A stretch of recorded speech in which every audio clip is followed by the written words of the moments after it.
had the chance of visiting, gosh, 3, 4 weeks ago with Nate from Boveda, and that place was just stunning. Thank you. Like I'd been eyeing it for a little while on Instagram, and then after dinner, he's like, "Have you guys heard of Club Carraway?" I was like, "Yeah, is that?" I think so. I was like, "That sounds familiar." So I started looking it up, and I was like, "Oh my word, we have a chance to get in there." Yeah, So no, thanks. I appreciate it. Go ahead. Oh yeah, no, I said yeah. Thanks for having me on, and I'm glad that you've been able to come in and experience it. So it's not a lot of people know about it. No, so that mansion has been there for quite a while, and so Yeah, how long have you guys been in that space? so the mansion was built in 1899. They finished it in 1901, so it's well over 100 years old. And we launched. I launched Club Carraway in July of 2020, and we started in the main mansion. So we had a few different rooms in the main house, and then the carriage house became available about a year and a half ago. So we got into this space a year and a half ago. Took about a year or so to get everything in order with the city for the lounge and building permits and all that stuff, and we just finally finished it for the most part in February. Very awesome. cool. Was that something you always wanted to do? Like, is this a plan you kind of had in your head for a long time? Yes and no. I've been in the bespoke menswear business is what I've been in for the last decade, and I love cigars. I love keeping the beard and the hair tight. So I'm like, I want to create a place that I can offer the clothing out of, do all the design work on that end. I've got a private barber shop here with my master barber and my other barber, John. And then we built the members only cigar lounge underneath. So it kind of hits like all three things that like I selfishly were looking for. And so that's really how it was born. That's awesome. I mean, that's kind of what we're doing here with the magazine. It hits the three things that we love: alcohol, tobacco, and firearms. So it's pretty special when your day job can be surrounded around the things that you love to do. That's what it's all about. Absolutely. So take us back to the beginning of what got you into this business, how you were educated. Just tell us about you. Yeah. So as I mentioned, like the clothing side of things is really like my background, and that's like my passion. So about a decade ago, completely different industry. I was in the health and fitness world. So I was working at companies like Lifetime Fitness. I moved out to California for 10 years, which is where I started in clothing. And I was general manager for a fitness club out there called the Sports Club LA in Beverly Hills. And I was having all my clothing made. So I fell in love with that process of picking out the cloth, designing it, putting together the details. Like I fell in love with that process from a client perspective. And then our clubs were purchased by another company, Equinox.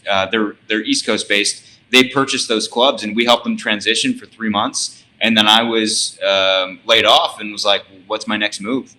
And the gentleman, the clothier that I was working with to make my clothing said, hey man, our company's growing. Come into this business. We'll teach you everything about cloth, about the design aspects, the whole process from start to finish. And that was in early February of 2012. So basically like 10 years ago. And I've been in love with it ever since. So I moved back from LA right in the start of the pandemic. So like February of 2020, I moved back to Minneapolis with my wife and launched Club Carraway later that year in the pandemic. So that's impressive. Yeah, thank you. Yeah, it was. My dad was like, "Are you sure you want to start a business in the middle of a pandemic?" I'm like, "Well, it's either crazy or it's crazy smart. We'll find out." So, knock on wood, it's been good. That's awesome. So within the menswear category, do you have like a specialty that you prefer to work on, or just kind of all across the board?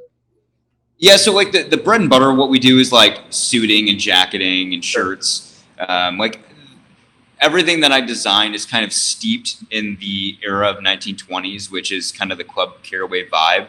Yeah. The nice thing is, you know, we're kind of like steeped in that era, you know, so a lot of the design work that I do is kind of, you know, takes elements from that era, but we're not boxed in. Like I can make anything.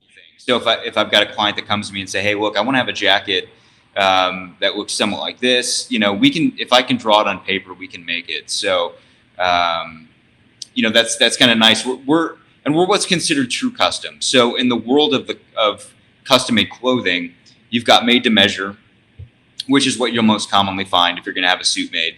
And we're on the other side of the spectrum. So we're what's called true custom, which is a lot closer to like a Savile Row bespoke in the sense that, you know, we take over 30 measurements, we take posture device measurements, we take into account how the client wants the garment to fit, and then we make a paper pattern from scratch. So in terms of fit, it really nails that, but also in terms of customizations, I mean, sky's the limit.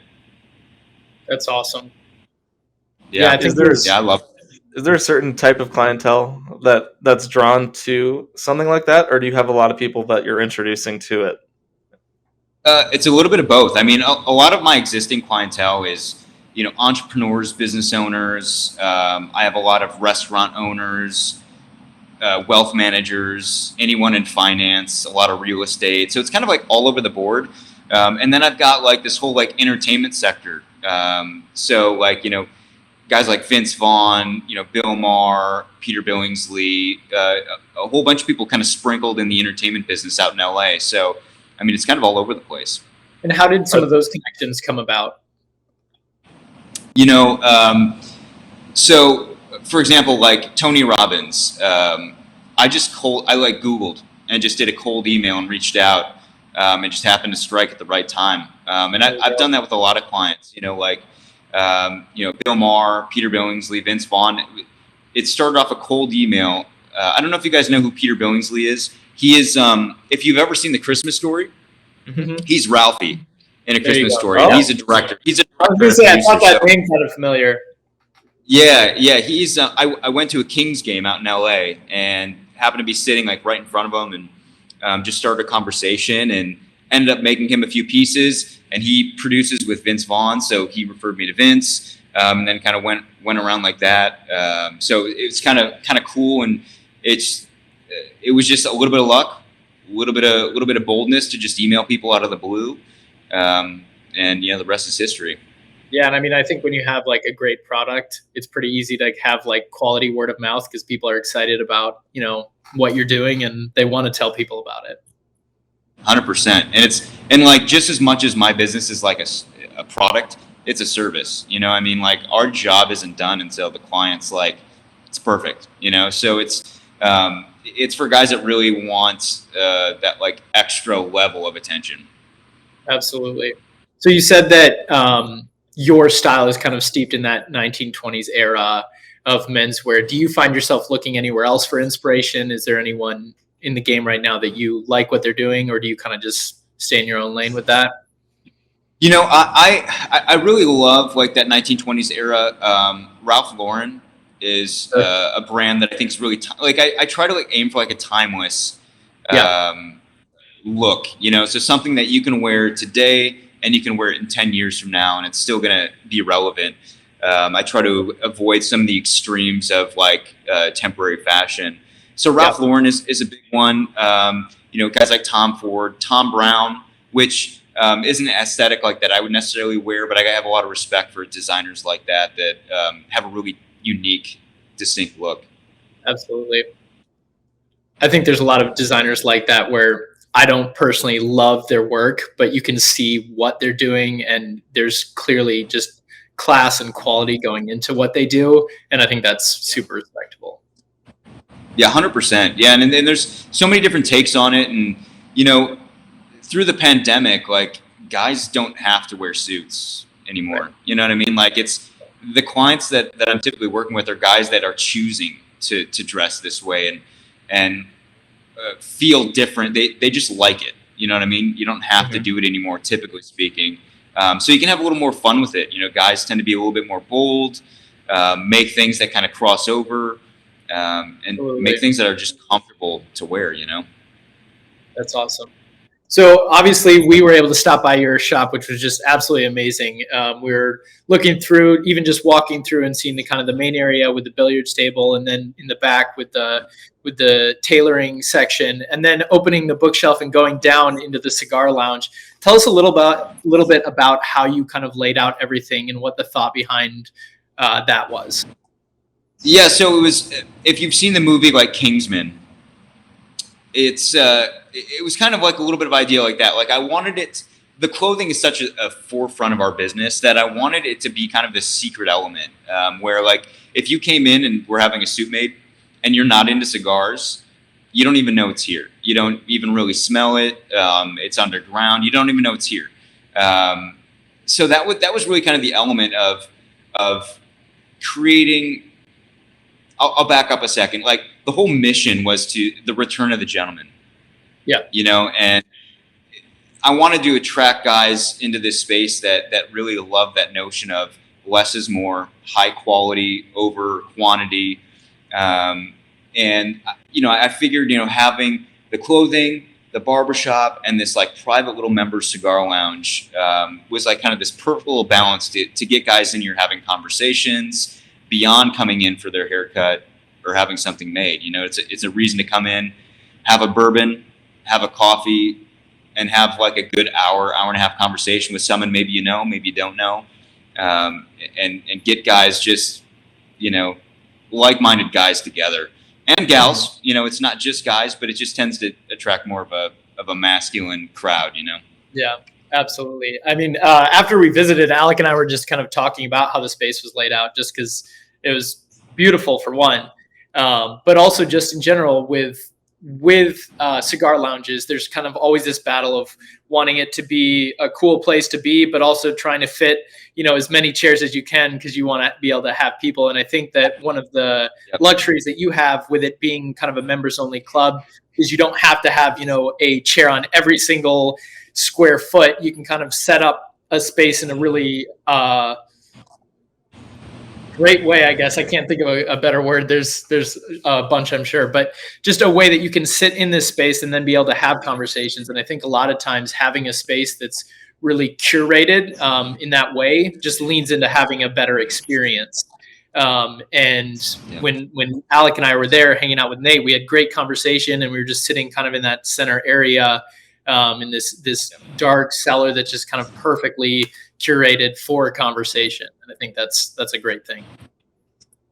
Yeah, and it's nice because there's not like people walking in and walking out. Like you're coming down here for a purpose. You know, so there's not people kind of walking through, going to the humidor. You know, coming in and out. Like it's kind of a nice, really private area. And we keep the membership really small, like 50 members. That's it. You know, we wanted it to be a really tight knit, you know, group.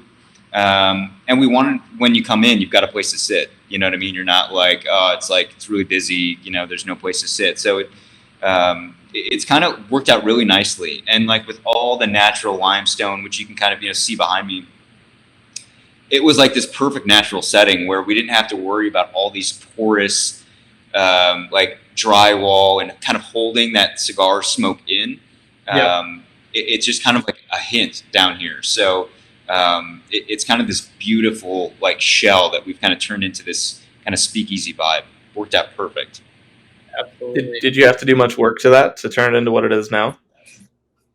You know, we so it was like the boiler room, the cold room, and really a storage room for like 100 years. So when we got it, it was just filled with stuff that had kind of accumulated over the last 100 years, certainly the last like few decades with the current owners of the mansion. And so we came in and we kept all the limestone. We wanted to preserve that.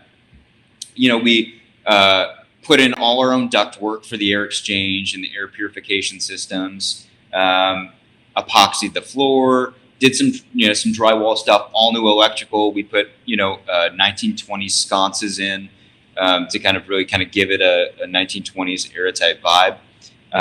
So it was a lot of work, but very, very surface level work. It only took about 60 days for us to do.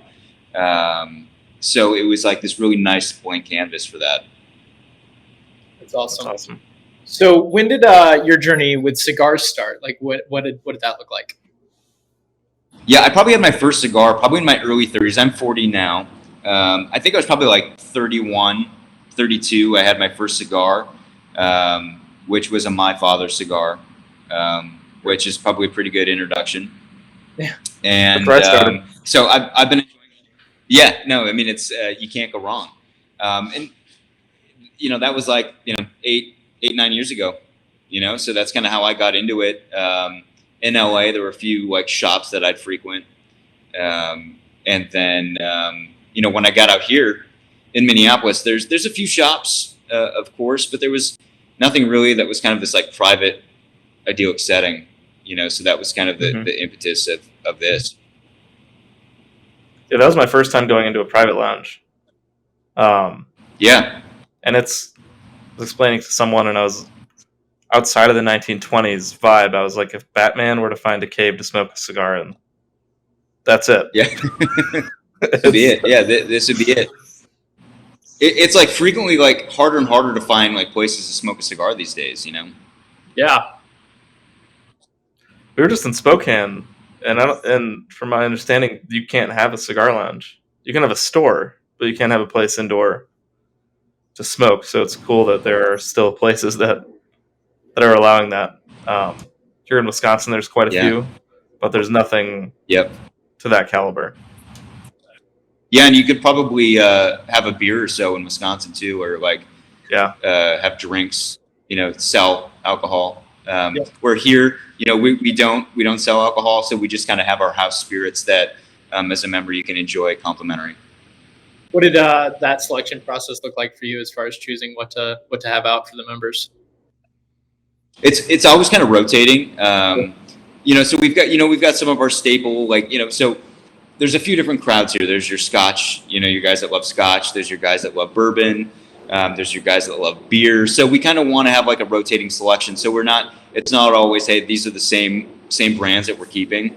We're kind of curating it based off interests, and we do like little events, like pairing events. So like we'll have an event where the members will come to, and we'll say, hey, we're gonna pair some scotches with some cigars, and then we'll kind of run with those scotches for a minute, and then we'll do another event and kind of rotate them out. So it's a very nice, like intimate little selection of spirits, and we have a kegerator with some beer on tap as well, and then water and coffee for the guys that don't partake in that stuff.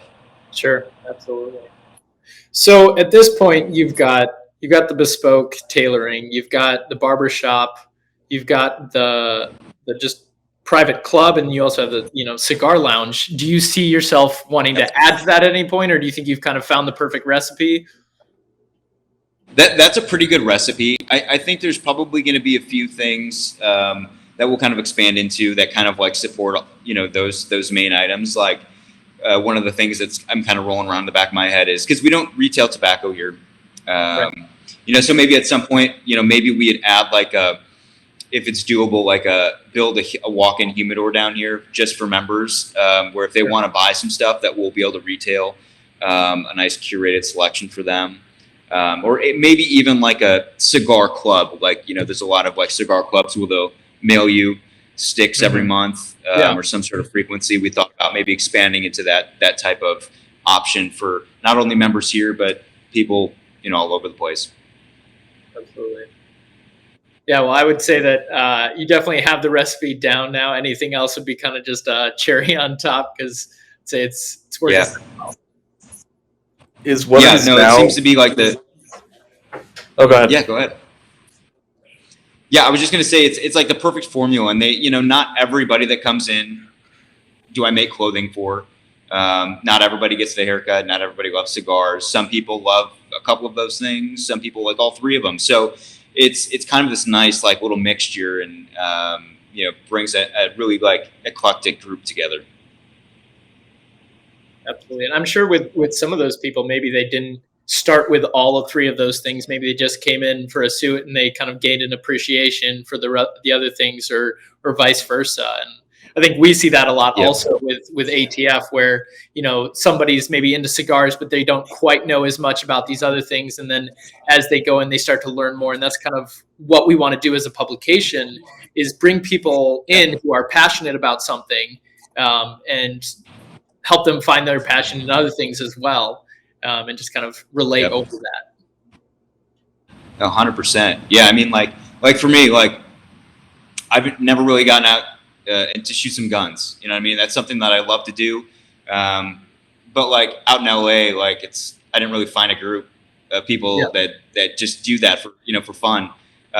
You know, where here I'm hoping I get introduced to maybe some more clubs that I can go out and, you know, have, you know, get some experience doing that, you know? Absolutely. Hopefully we can help with that. Please, I'll take it. So is what Club Carraway turned into now, was that your original vision for it, or did this just sort of develop as you grew it?